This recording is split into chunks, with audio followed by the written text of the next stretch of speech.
खुद को इतना कैसे बदल लें कि दुनिया देखती रह जाए। ओशो चंद्रमोहन जैन के प्रवचनों में स्वयं को बदलने यानी आत्म रूपांतरण को लेकर एक बहुत ही गहरा और अनूठा दृष्टिकोण है। ओशो कहते हैं कि यदि दुनिया को दिखाने या किसी से बदला लेने के लिए खुद को बदलना एक व्यर्थ की दौड़ है, असली बदलाव वह है जो आपके भीतर से आनंदित और शांत कर दे, जिसे देखकर दुनिया अपने आप हैरान हो जाएगी। जैसे हो खुद को वैसे ही स्वीकार करो। ओशो का सबसे पहला और क्रांतिकारी विचार है आत्म स्वीकार। दुनिया अक्सर कहती है कि तुम में ये कमी है, उसे बदलो, लेकिन ओशो कहते हैं कि जब तक तुम खुद को स्वीकार नहीं करोगे तब तक तुमसे कोई वास्तविक बदलाव नहीं आ सकता। लड़ाई बंद करो और जैसे हो खुद से प्यार करो। जब आप अपनी कमियों और खूबियों को बिना किसी शर्त के स्वीकार कर लेते हैं तो आपके भीतर का मानसिक तनाव खत्म हो जाता है। यदि ठहराव आपके चेहरे और व्यक्तित्व पर एक अनोखी चमक लाता है। अनुकरण मत करो, अनूठे बनो। दुनिया को प्रभावित करने के चक्कर में लोग अक्सर दूसरों की नकल करने लगते हैं। ओशो इसके सख्त खिलाफ थे। यदि आप किसी और की तरह बनने की कोशिश करेंगे तो आप हमेशा एक नकल बनकर रह जाएंगे। असली बदलाव तब आता है जब आप अपनी मौलिकता को खोजते हैं। जब आप पूरी तरह से आप होते हैं तो दुनिया आपकी इस अनूठी ऊर्जा को देखकर दंग रह जाती है। होश और जागरूकता। ओशो से जब भी किसी ने पूछा कि बुरी आदतें या खुद को कैसे बदलें, तो उन्होंने हमेशा एक ही रास्ता बताया, होश। आप जो भी कर रहे हैं, बोल रहे हैं, चल रहे हैं या सोच रहे हैं, उसे पूरे होश के साथ करें।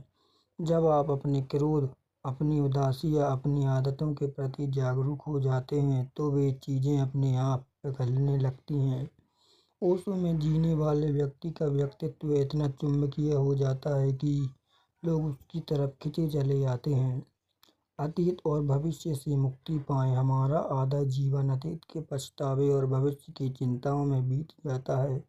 ओशो कहते हैं कि जो व्यक्ति अभी और यहीं जीना सीख जाता है वह इस संसार में सबसे बड़ा शक्तिशाली माना जाता है। जब आप वर्तमान क्षण में पूरी तरह डूबकर जीना शुरू करते हैं तो आपकी ऊर्जा बिखरने से बच जाती है। आपकी एकाग्रता और काम करने की क्षमता इतनी बढ़ जाती है कि आपको परिणाम देखकर दुनिया हैरान हो जाती है। भीतर की यात्रा का ओशो का मानना था कि बाहर की दुनिया में आप जो भी बदलाव देखना चाहते हैं उसकी शुरुआत भीतर से होनी चाहिए। ध्यान के जरिए अपने भीतर उतरें। जब आपके भीतर शांति, आनंद और मौन का जन्म होगा तो वह आपके बाहरी व्यवहार में भी झलकेगा। आपको दुनिया को दिखाने के लिए चिल्लाना नहीं पड़ेगा। आपका शांत होना ही दुनिया को यह बताने के लिए काफ़ी होगा कि आप बदल चुके हैं। खुद को बदलने का उद्देश्य दुनिया को नीचा दिखाना या चमत्कृत करना नहीं होना चाहिए। आपका उद्देश्य खुद के सर्वश्रेष्ठ रूप को पाना होना चाहिए। जब आप भीतर से आनंदित तो पूरी तरह जागरूक हो जाते हैं तो दुनिया आपको बस देखती ही रह जाती है। प्रतिक्रिया नहीं, रिस्पॉन्स देखना सीखें। आमतौर पर जब कोई हमारे साथ गलत व्यवहार करता है तो हम तुरंत गुस्से में प्रतिक्रिया देते हैं। ओशो कहते हैं कि यह गुलामी है। सामने वाले ने रिमोट दबाया और आप नाचने लगे।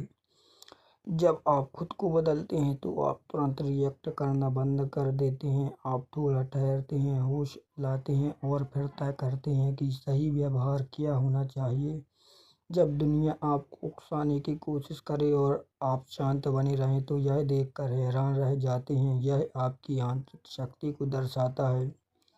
हमारी आधी से ज़्यादा ऊर्जा दूसरों से उम्मीदें लगाने में बर्बाद हो जाती है कि लोग मेरे बारे में क्या सोचेंगे या उन्हें मेरे साथ ऐसा व्यवहार करना चाहिए था। ओशो के अनुसार जिस दिन आप दूसरों से उम्मीद करना छोड़ देते हैं आप वास्तव में स्वतंत्र हो जाते हैं। जब आपकी खुशी दूसरों के व्यवहार पर निर्भर करती है तो आपके भीतर एक ठहराव आता है। आपकी यह बेफिक्र की और आत्मनिर्भरता दुनिया को सबसे ज़्यादा आकर्षित करती है। गंभीरता छोड़ो, जीवन को उत्साह बनाओ। ओशो अक्सर कहते थे कि अध्यात्म या खुद को बदलने का मतलब यह गंभीर या उदासीन हो जाना नहीं है। इसके विपरीत सच्चा बदलाव आपको और अधिक जीवंत बना देता है। जीवन को एक खेल लीला की तरह लें, किसी बोझ की तरह नहीं। जब आप हर छोटी चीज़ में आनंद खोजना शुरू कर देते हैं, चाहे वह चाय पीना हो, चलना हो या प्रकृति को देखना हो, तो आपकी ऊर्जा बहुत सकारात्मक हो जाती है। एक खुश मिजाज और ऊर्जावान व्यक्ति को देखना हर कोई पसंद करता है। दुनिया को दिखाने की चाह अक्सर हमारे अहंकार से पैदा होती है। ओशो का कहना है कि जब तक आप यह साबित करने में लगे हैं कि मैं कुछ हूँ, तब तक आप गहरे तनाव में रहेंगे। जैसे ही आप यह साबित करने की दौड़ से बाहर निकलते हैं कि आप श्रेष्ठ हैं, आपका अहंकार पिघलने लगता है। एक सरल, सहज और अहंकार मुक्त व्यक्ति की उपस्थिति इतनी शांत होती है कि लोग उसकी ओर खिंचे चले जाते हैं। ओशो के शब्दों में, दुनिया को दिखाने के लिए खुद को बदलना एक और मुखौटा पहनने जैसा है। सच्चा बदलाव तब होता है जब आप सारे मुखौटे उतार कर अपने असली स्वभाव में आ जाते हैं। जब आप भीतर से पूरी तरह शांत, प्रेम से भरे और आनंदित होते हैं, तो आपको दुनिया को यह बताने की ज़रूरत नहीं पड़ती कि आप बदल गए हैं। आपकी उपस्थिति ही सब कह देती है। सकारात्मक, नकारात्मक और दोनों को देखना। ओशो कहते हैं कि जीवन द्वंद्व से भरा है। यह सुख है तो दुख भी है, सफलता है तो असफलता भी है। आम इंसान सुख में नाचने लगता है और दुख में टूट जाता है। जब आप खुद को बदलते हैं तो आप जीवन के इन दोनों पहलुओं के प्रति एक गवाह बन जाते हैं। आप सुख का भी आनंद लेते हैं और दुख के समय में धैर्य भी नहीं खोते। जो व्यक्ति जीवन के तूफानों के बीच में अनड़ और शांत खड़ा रहता है, दुनिया उसकी इस स्थिरता को देखकर अचंभित रह जाती है।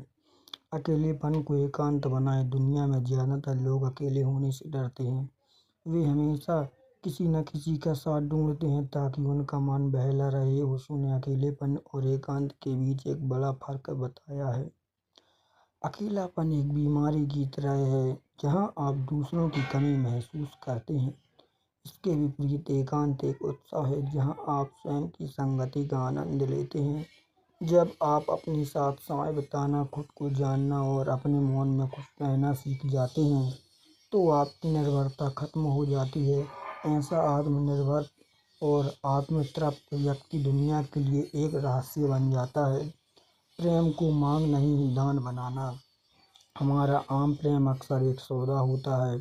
मैं तुमसे प्यार करता हूँ, तुम्हें भी मेरी बातें माननी होगी। उसमें इस सच्चा प्रेम नहीं मानते। जब आपके भीतर ध्यान और जागरूकता बढ़ती है, तो आपका प्रेम एक मांग नहीं बल्कि एक बौछार बन जाता है।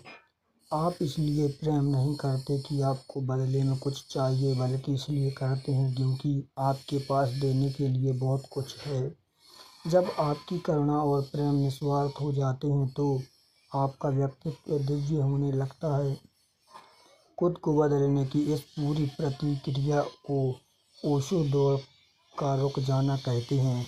जब आप दुनिया को प्रभावित करने की रेस से बाहर निकलकर गहरी शांति में बैठ जाते हैं, तो वही क्षण आपके नए जन्म का होता है।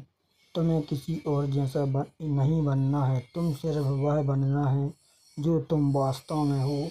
जिस दिन तुम खुद के प्रामाणिक स्वरूप में आ जाओगे, उस दिन दुनिया तुम्हें बिना पलक झपकाए देखती रह जाएगी। ओशो के इस रूपांतरण विज्ञान को यदि व्यवहारिक जीवन में पूरी तरह उतारना हो, तो इसके लिए निर्णय न लेना सीखें। हमारी ऊर्जा का एक बहुत बड़ा हिस्सा दूसरों को और खुद को सही या गलत का टैग देने में बर्बाद होता है। हम हर चीज़ पर तुरंत अपना फैसला सुना देते हैं। ओशो कहते हैं कि चीज़ों को वैसी ही देखना शुरू करें जैसी वे हैं। उस पर तुरंत अच्छा या बुरा होने का ठप्पा ना लगाएं। जब आप लोगों को जज करना छोड़ देते हैं, तो आपके भीतर का मानसिक शोर शांत हो जाता है। ऐसे ऐसा व्यक्ति बहुत सहज हो जाता है और उसकी यह सहजता दुनिया का सबसे अलग और आकर्षक लगती है। अपने डर का सामना करें। अक्सर लोग खुद को बदलने से इसलिए डरते हैं क्योंकि उन्हें समाज के छूटने का, अकेले पड़ जाने का या असफल होने का डर होता है। ओशो के अनुसार डर के पार ही असली स्वतंत्रता है। अपने डरों से भागने के बजाय उनके प्रति जागरूक हों। जब आप अपने डर का सामना करते हैं तो वह डर धीरे धीरे गायब हो जाता है। जो व्यक्ति निर्भय होकर जीता है उसकी जीने की शैली ही इतनी अनूठी होती है कि दुनिया उसे देखती रह जाती है। हम हमेशा अपने दिमाग को विचारों, योजना और चिंताओं से भर देते हैं। ओशो इस अवस्था को भीड़ कहते हैं। ध्यान का अर्थ है अपने भीतर की इस भीड़ को खाली करना। जब आप सुंदर से पूरी तरह खाली मौन होते हैं तो आपके भीतर एक नई ऊर्जा और रचनात्मकता का जन्म होता है। यह शून्यता आपको उदास नहीं करती बल्कि आपको गहरे आनंद से भर देती है। इस बदलाव की शुरुआत बहुत छोटे कदमों से होती है। दिन में कम से कम 15-20 मिनट पूरी तरह शांत बैठकर अपने विचारों को सिर्फ देखें। हर काम को बिना किसी जल्दबाजी के पूरे होश और आनंद के साथ करें। दूसरों को प्रभावित करने की इच्छा को धीरे धीरे छोड़ दें और अपनी आंतरिक शांति को प्राथमिकता दें। जब आप इन सूत्रों को अपने दैनिक जीवन का हिस्सा बना लेते हैं तो आपका आंतरिक रूपांतरण पूरा हो जाता है। क्या आप ओशो के किसी विशेष ध्यान विधि जैसे डायनामिक मेडिटेशन या कुंडलिनी ध्यान के बारे में जानना चाहते हैं जो इस यात्रा में मदद करेंगी? ओशो के रूपांतरण विज्ञान की यह यात्रा जब अपने चरम पर पहुंचती है तो मनुष्य के भीतर कुछ और गहरे और क्रांतिकारी बदलाव आते हैं। हम जब भी कोई काम करते हैं हमारा आधा मन कहीं और होता है। पढ़ते समय हम खेलने के बारे में सोचते हैं और काम करते समय छुट्टी के बारे में सोचते हैं। ओशो इसे अधूरी जिंदगी कहते हैं। सच्चा बदलाव तब आता है जब आप जो भी करें उससे पूरी तरह डूब जाएं। यदि आप हंस रहे हैं तो पूरी तरह हंसी बन जाएं। यदि आप रो रहे हैं तो पूरी तरह आंसू बन जाएं। जब आप हर पल को उसकी संपूर्णता में जीते हैं तो आपकी ऊर्जा इतनी सघन हो जाती है कि आपकी उपस्थिति मात्र से आसपास का वातावरण बदलने लगता है। शिकायत करना एक आम इंसान का स्वभाव है। मौसम खराब है, लोग बुरे हैं, परिस्थितियां विपरीत हैं। ओशो कहते हैं कि शिकायत से भरा मन कभी रूपांतरित नहीं हो सकता। जब आप होश से भरते हैं तो आप जीवन के छोटे छोटे नियमों को देखना शुरू करते हैं। यह सुंदर प्रकृति, यह जीवन। आपके भीतर से शिकायतें विदा हो जाती हैं और उसकी जगह कृतज्ञता ले लेती है। एक धन्यवाद के भाव से भरा हुआ चेहरा और मन इतना शांत होता है कि दुनिया उसकी तरफ खींची चली आती है। कोई भविष्य का लक्ष्य न बनाएं। यह बात सुनने में थोड़ी अजीब लग सकती है क्योंकि दुनिया हमें हमेशा लक्ष्य बनाना सिखाती है, लेकिन ओशो के संदर्भ में इसका एक बहुत गहरा अर्थ है। ओशो कहते हैं कि जब आप केवल भविष्य के किसी लक्ष्य को पाने के लिए जीते हैं तो आप वर्तमान का गला घोट देते हैं। खुद को इतना बदल लेने का मतलब यह नहीं है कि आप किसी मंजिल पर पहुंच गए हैं, बल्कि यह है कि अब आपके लिए यह यात्रा ही मंजिल बन गई है। जब आप परिणाम की चिंता छोड़कर हर कदम उठाने का आनंद लेने लगते हैं तो आपकी कार्य क्षमता और रचनात्मकता अपने शिखर पर पहुंच जाती है। ओशो कहते हैं कि जब यह सब घटित होता है तो एक चमत्कार होता है। तुम दुनिया को दिखाने के लिए नहीं बदलते, बल्कि तुम इतने बदल जाते हो कि दुनिया तुम्हारे लिए मायने ही नहीं रखती। और मज़े की बात यह है कि जब तुम्हें दुनिया की परवाह नहीं रह जाती तभी दुनिया तुम्हारे पीछे दीवानी होकर चलती है। यह रूपांतरण किसी बाहरी सच धन या दिखावे से नहीं बल्कि भीतर के दिए को जलाने से आता है। जब भीतर का दिया जलता है तो रोशनी अपने आप बाहर फैलती है और दुनिया उसे बस देखती रह जाती है।